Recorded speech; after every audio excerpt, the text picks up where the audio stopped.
Children's TV shows. I loved watching children's TV shows.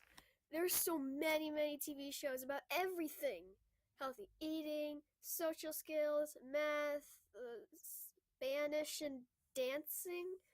Anyway, in the first portion of the episode, I will talk about the TV shows I particularly liked watching until 3rd grade, and the TV shows I like to make fun of as of age. In the second portion, you're in for a ride, I'm in for nostalgia. Let's go. Does anyone remember Clifford the Big Red Dog? You know, the big red dog?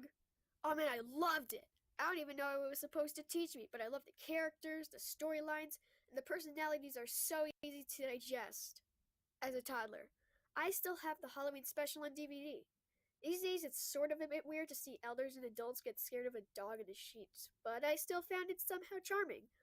And then when that girl goes on the Ferris wheel instead of doing the one thing that she needed to freaking do. I didn't watch Sesame Street as much as most children when I was little. Nonetheless, I still enjoy watching it when there was nothing else on.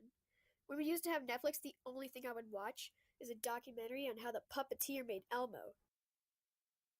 Did you know Elmo was originally made for the blind? And how Elmo was never intended to be nice?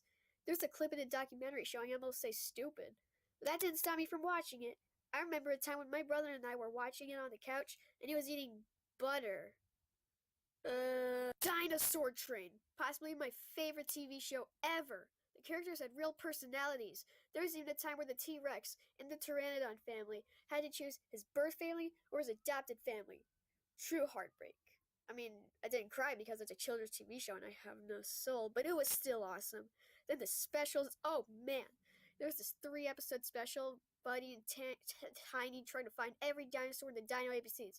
First Apatosaurus, then Bronchiosaurus, and then there's what I think is the finale of the series, Everybody Migrates, even though they have a train. Does anyone remember Mr. Rogers' Neighborhood, that kind old man who talked to puppets? You're expecting me to say it's bad, right? Well, I have no opinion on it. I never watched it. But Daniel Tiger's Neighborhood, woo, now that's a bad one. There's a make-believe song in the middle of every episode, and I find it out of place.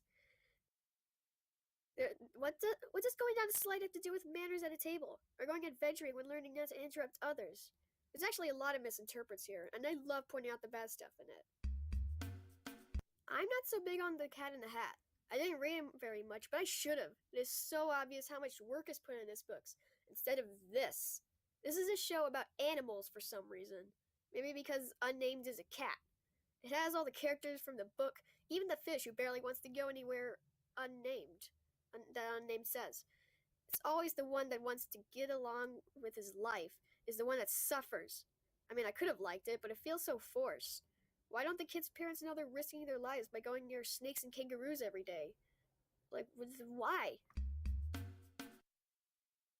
I don't know if this show is one I make fun of as of now, or one I grew up with because I did both.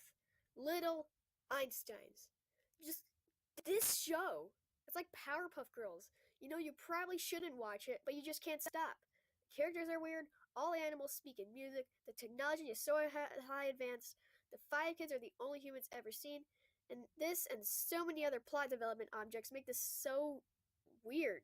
But I loved watching this just for the work put into the visuals, and even now it's still nice to make fun of all these plot elements. And I keep on singing the theme song at school. Like freaking, like, we're going on shit.